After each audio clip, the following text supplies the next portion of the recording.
girls, it's time to close your books and get ready for the field trip. What'd you bring for lunch? Ham sandwich and chips. Where are we going anyway? We're going on our social studies field trip. Man, how dull. The 6th graders get to go to the zoo for their field trip, and we get stuck learning about history. All right, boys and girls, it's time to load up and go on the bus. Make sure you mind your manners today, and I'll see you this afternoon, all right? All right.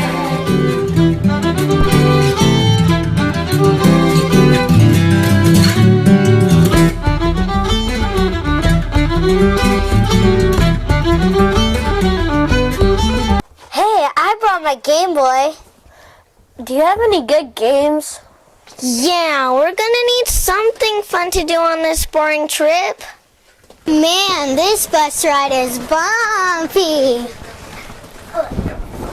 Welcome, 3rd graders. Who is he? I am General John O'Neill. In the year 1874, I brought Irish immigrants from the crowded mining cities of Easton, Pennsylvania, to this area to start a better life. Together we founded your town, the town of O'Neill, Nebraska. What is going on? Follow me as I take you on a tour of your town's past.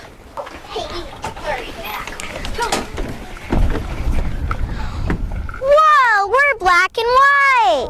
Whoa. Here, look at this newspaper. It says 1913. Yes, when the first group of colonists arrived with me in 1874, they had to immediately build a shelter. The 13 men, 2 women, 5 children built a crude sod house, and they called it the Grand Central Hotel. And they called the town Holt City. Then I went back east to recruit more settlers. I bet that hotel wasn't really quite so grand. You are very right. Did you know that timber had to be hauled in over 18 miles? There were no trees all the way to here to Eagle Creek up north. Wow! After years of bringing out hardy settlers and homesteaders, the people decided to name their town after me, O'Neill City. Cool!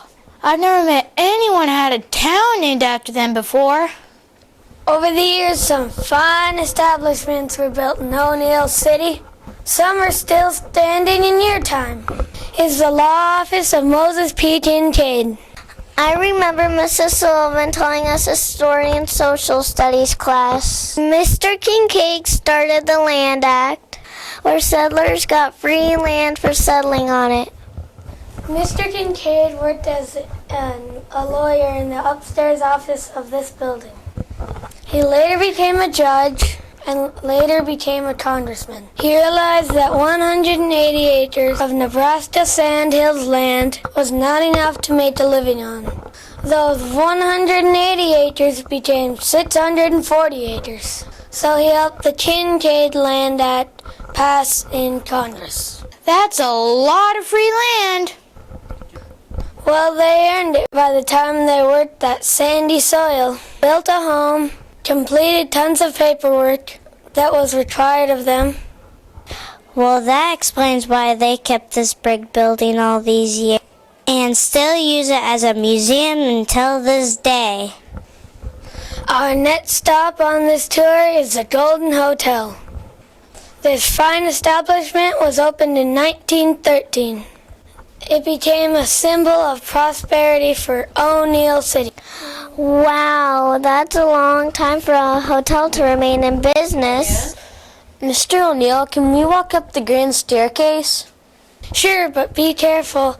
Some people think Al Capone's ghost haunts the hotel. It's rumored that he once stayed here. Actually, the lawyer who finally put Mr. Capone behind bars for tax evasion was from O'Neill, Mr. William Freilich. Now look to the northwest corner of O'Neill's main intersection. Here you'll find the First National Bank of O'Neill, established in the 1880s. It was huge. It must have had a lot of money. It wasn't just a bank.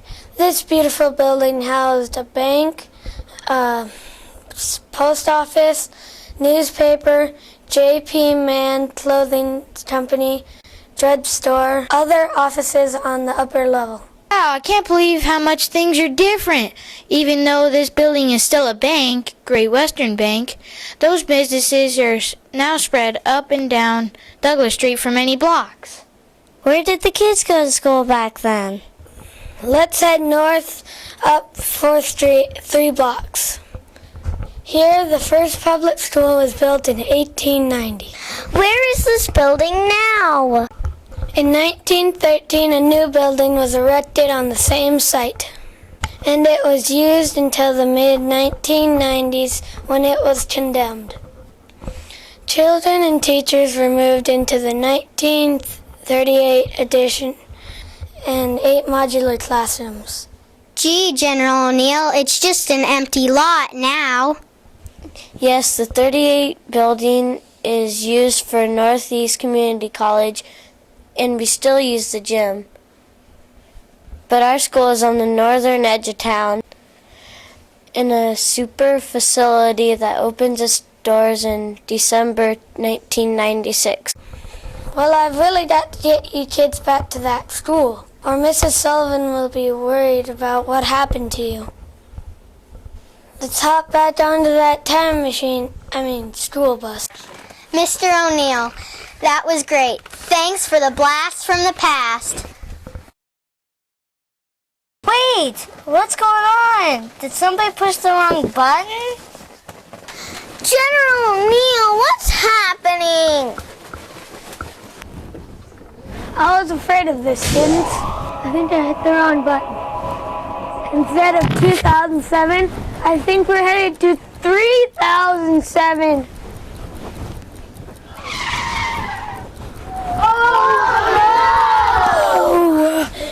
Welcome to the future of O'Neill. On your right, you will see the Kincaid Museum Extraordinaire. All the historical artifacts are preserved in 3D virtual reality. And of course, this time machine is available for rides to the past for school groups still. Next you will see the Golden Hot Mott. Hot Mott? That is what we now call hotels and motels combined. This fine establishment features a floating car repair shop, floating rooms of the finest silver and chrome, robots and maids, a 100-foot pool, an elevator which travels at the speed of light up all 50 floors, and the future's finest security. Detectors on every door. And on the final corner of O'Neill's main intersection, you will see finest floating bank of the century. Your accounts are activated with the imprint of your hand, and a scanner will know how much money you wish to deposit or withdraw. Spaceships and floating cars deliver your money and valuables. Robots take care of the additional security. Do we get to see where the kids go to school in the future too? Of course, O'Neill Elementary flies 100 miles in the air. School days are much shorter, especially on Fridays and holidays. Robot teachers do much of the teaching, but students also learn a lot from their learning hats. For baseball and PE, the kids play on a virtual field, and music class they use their musical instrument remotes, which convert to any instrument at the touch of a button. That sounds like a blast! Speaking of a blast, I better try again to blast you kids back to 2007.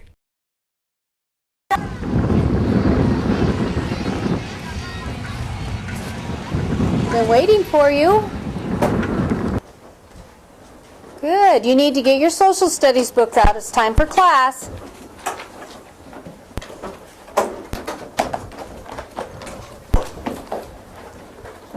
So, boys and girls, did you learn anything today on your field trip?